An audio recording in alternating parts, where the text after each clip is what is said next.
দিল্লি থেকে ফোন পেয়ে অনশন মঞ্চে উপস্থিত জনজাতিদের কথা অমান্য করে দিল্লি ছুটলেন তিপ্রামুথা দলের প্রাক্তন সুপ্রিমো প্রদ্যোৎ কিশোর দেববর্মন। দিল্লি যাওয়ার পূর্বে অনশন মঞ্চে দাঁড়িয়ে প্রদ্যোৎ কিশোর দেববর্মন জনজাতিদের আশ্বাস দেন খালি হাত ও খালি পেটে দিল্লি যাচ্ছেন, খালি হাতে ফিরে আসবেন না। লোকসভা নির্বাচনকে সামনে রেখে শাসক দলকে চাপে রাখতে তিপ্রামুথা দলের প্রাক্তন সুপ্রিমো প্রদ্যোৎ কিশোর দেববর্মনের নয়া কৌশল আমরণ অনশন। দাবি আদায়ের লক্ষ্যে পূর্ব ঘোষণা মতে বনমুড়ার হাতাই কতরে বুধবার সকাল থেকে অনশনে বসেন প্রদ্যোৎ কিশোর দেববর্মন। উপস্থিত ছিলেন দলের অন্যান্য নেতৃত্বরা। প্রদ্যোৎ কিশোর দেববর্মন অনশন মঞ্চে ভাষণ দেওয়ার সময় কেন্দ্রীয় সরকারের পক্ষ থেকে ফোন করে প্রদ্যোৎ কিশোর দেববর্মনকে আলোচনার জন্য দিল্লি ডাকা হয়।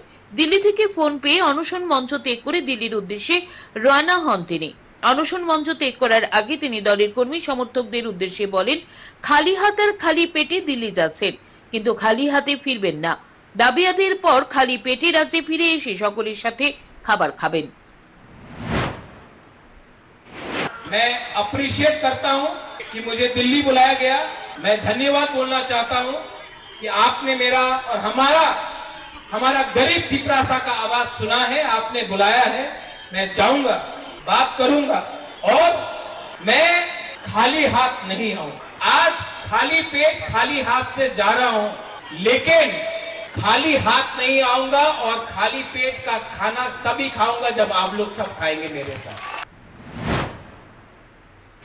প্রদ্যোৎ কিশোর দেববর্মন এদিন অনশন মঞ্চে উপস্থিত জনজাতিদের কথা এক প্রকার অমান্য করে দিল্লি ছুটে যান।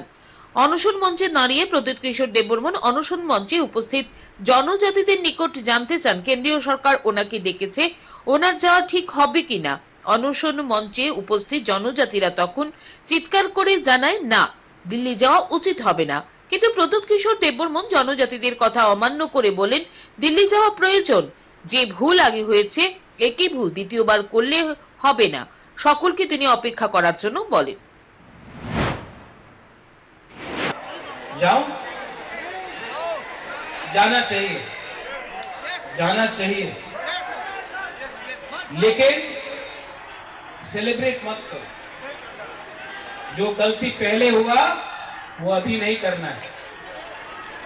आप लोग होल्ड में रहो। এদিকে দিল্লি যাওয়ার প্রাক মুহূর্তে সাংবাদিকদের মুখোমুখি হয়ে প্রদ্যোৎ কিশোর দেববর্মন জানান, দিল্লি থেকে ওনাকে ডাকা হয়েছে, তাই তিনি দিল্লি যাচ্ছেন। নিজেদের দাবি কেন্দ্রীয় সরকারের সামনে রাখবেন। কেন্দ্রীয় সরকারের কাছ থেকে লিখিত প্রতিশ্রুতি না মিললে অনশন চলবে। দিল্লি থেকে ফিরে এসে পুনরায় তিনি অনশন মঞ্চে বসবেন। যদি দাবি পূরণ হয় তাহলে দিল্লি থেকে ফিরে এসে অনশন মঞ্চে গিয়ে সকলের সাথে আনন্দ করবেন। তবে এদিন প্রদ্যোৎ কিশোর দেববর্মনের মুখে গ্রেটার টিপ্রাল্যান্ডের কথা শোনা যায়নি। তিনি শুধুমাত্র সাংবিধানিক সংশোধনের কথা বলেছেন শুধুমাত্র। हम लोग जो गलती किसी और ने किया था इससे पहले, वो गलती हम लोग नहीं करेंगे।